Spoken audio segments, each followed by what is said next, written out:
लवकर लवकर झालं पाहिजे असं तसं नको.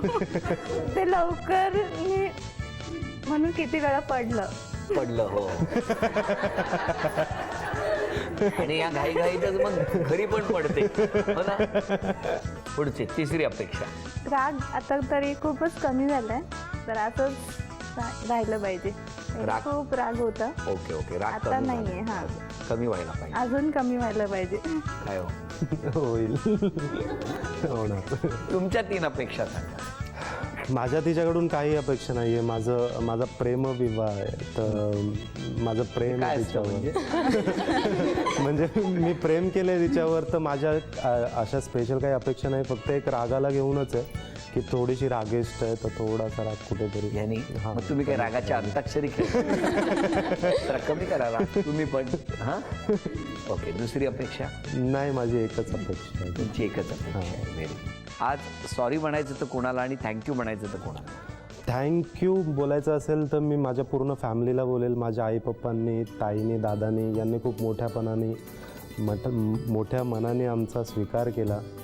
आणि सॉरी बोलायचं असेल तर मी आईला म्हणेल. कारण की ज्यावेळेस आता पप्पा रिटायर झाले आत्ताच 1 महिन्यापूर्वी, तर त्या दिवशी मी असं ठरवलं होतं की आईला पण घरच्या कामांमधून मी रिटायर करेन. पण ते अजून करू शकत नाही कारण की आम्ही दोघंही आमचा पूर्ण वेळ क्लासेसमध्येच जातो. तर मी त्यासाठी आईला सॉरी बोलेल आणि लवकरात लवकर प्रयत्न करेल की मी तुम्हाला बाहेर काढता येईल. नाही, ट्रान्सफर, रिटायरमेंट ट्रान्सफर. कामांमधून रिटायर. माऊली, म्हणजे त्यांचं म्हणणं आहे, भावना अशी आहे की खूप काम केलं कुटुंबासाठी, संसारासाठी आणि सगळ्यांसाठी.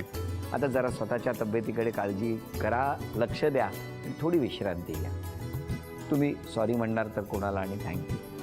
सॉरी आई पप्पांना. कारण त्यांनी खूप त्यांचं एक्सपेक्टेशन वेगळा होता की मी अरेंज मॅरेजच करायला पाहिजे. पण लव्ह मॅरेज झालं. पण मी आता चांगली आहे, एकदम व्यवस्थित आहे, खूप मस्त आहे. तसं तुम्ही आपल्या फॅमिलीमध्ये तसं नाही मिळू शकतं, तसं आता मिळालं आहे. आणि थँक्यू ताई.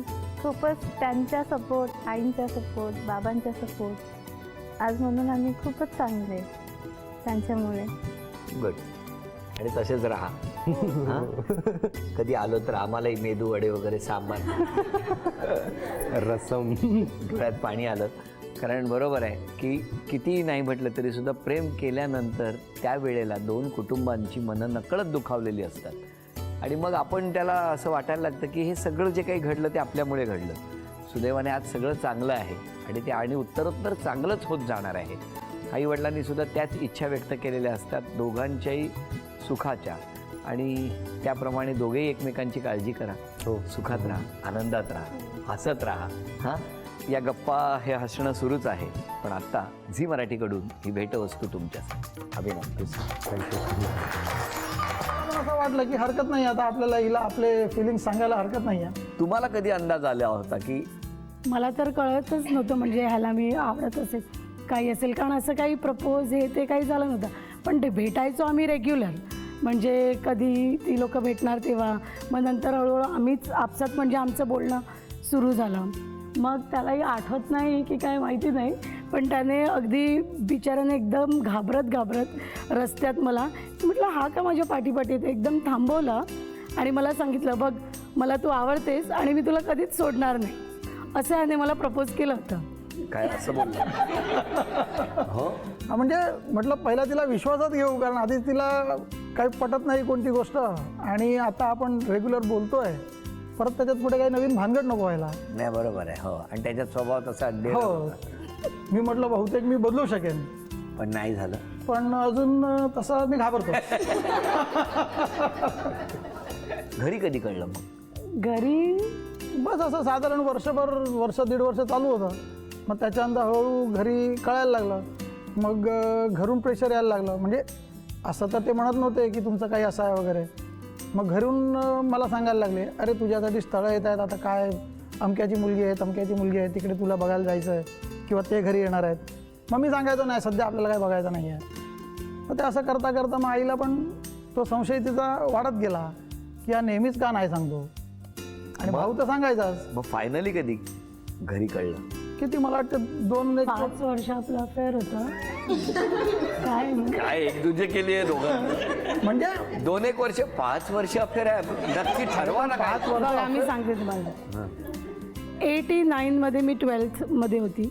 बरं तेव्हा थांब, माझं कागद घेऊन बस. नको. मग फायनली घरी फायनली म्हणजे आमचं हे झालं. त्याच्यानंतर माझे काका एकदा आईला म्हटलं, म्हणाले की ही असं असं फिरते वगैरे. मग त्यांनी मी कम्प्युटर क्लासला वगैरे जायची, तर क्लासेस वगैरे म्हणजे थोडं आमच्या घरात पण वाजलं. मग नंतर हे झालं, मग हा येऊन भेटला माझ्या घरी आईबाबांना. गेलो हो गेला. आणि ओळख तर पहिल्यापासूनच होती मग ना. यांनी घरी आल्यावर काय झालं? तेव्हा मी नव्हती. बरं, मी ॲक्च्युली तेव्हा नेपाळला फिरायला गेलेली. Very good. आणि मग हे माझे आई बाबा सगळे बोलले पण काय तुम्ही झालं. नेपाळला असताना तुम्हाला माहिती होतं हे तुमच्या घरी येणार आहे? नाही, अजिबात नाही. मला काही अंदाजच नव्हता. मग ते बाबांनी वगैरे त्याला काहीतरी बोलवून घेतलं, काही त्यांना समजलं आणि मग हा गेलेला. मी जाऊन सांगितलं की असं असं आहे आणि मी तर लग्न करणारच आहे. म्हणजे असं नाही की उगाच फिरतोय आणि तुमची किंवा माझी किंवा माझ्या घरच्यांची बदनामी करायची आहे किंवा करेन, अशातला प्रकार नाही.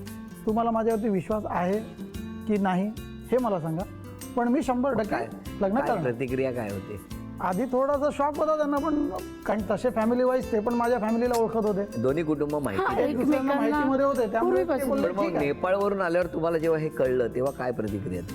हा, तेव्हा मी पण शॉक झाली असं अच्छा. की म्हणजे हे कधी झालं, काय झालं. तुमचा बिझनेस इलेक्ट्रिकचा आहे का हो? होता आधी होता. नाही, कारण प्रत्येक त्याने इलेक्ट्रिकमध्येच केलेलं नाही होतं. म्हणताय तुम्ही, होय म्हणताय, परत बघितलं. पण होता तो, विसरतो मी. सांगितलं काय तुम्हाला? होय ना. आणि कारण ते प्रत्येक ठिकाणी तुमचे शॉक लागतायत ना, म्हणून म्हटलं. नाही, मग फायनली फायनली मग घरून आमच्या ठरलं. याच्या घरून आधी थोडा विरोध होता, कारण यांच्या जातीत बाहेर म्हणजे अगदी गुजराती पण नाही करत, कारण हे जैन आहेत. तर यांच्यात गुजराती केलं तरी ती जाती बाहेरची होती आणि मी तर मराठी, अरे बाबा, त्यात नॉनव्हेज खाणारी. अरे देवा, चला निघतो मी आता. डायरेक्ट त्याने आता निघा असंच सांगितलेलं आहे. आणि मग त्याच्या आईना थोडा प्रॉब्लेम होता, म्हणजे सासूबाईंना. मग हळूहळू आता याला त्यांनी म्हणजे हा नाही ऐकला, सगळं हे झालं. मग ते थोडं पण लग्न दोघांच्याही संमतीने. हो हो, अगदी आधी एंगेजमेंट करून घेतला. म्हणजे घरच्यांनी अगदी व्यवस्थित एंगेजमेंट झालं, संमतीने व्यवस्थित एंगेजमेंट करून मग मुहूर्त काढून लग्न. ऑक्टोबरमध्ये एंगेजमेंट झाली, डिसेंबरमध्ये लग्न. डिसेंबरला लग्न. चला, अशा तऱ्हेने आता लग्न झालेलं आहे. किती वर्ष झाली? 21. पण त्यांचा स्वभाव कसा आहे आता सांग. तुला विचारलं. चांगला आहे, म्हणजे स्वभाव चांगला आहे म्हणून तर मी लग्न केलं.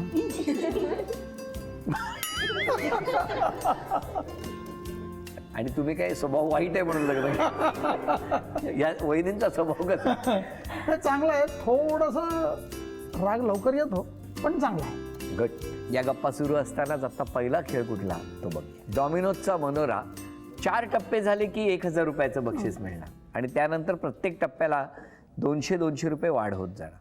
वेळ सुरू झाली.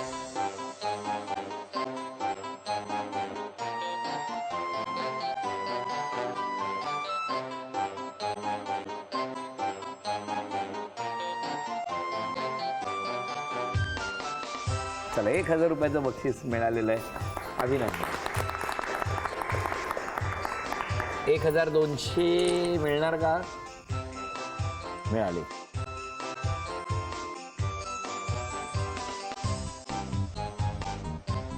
$400.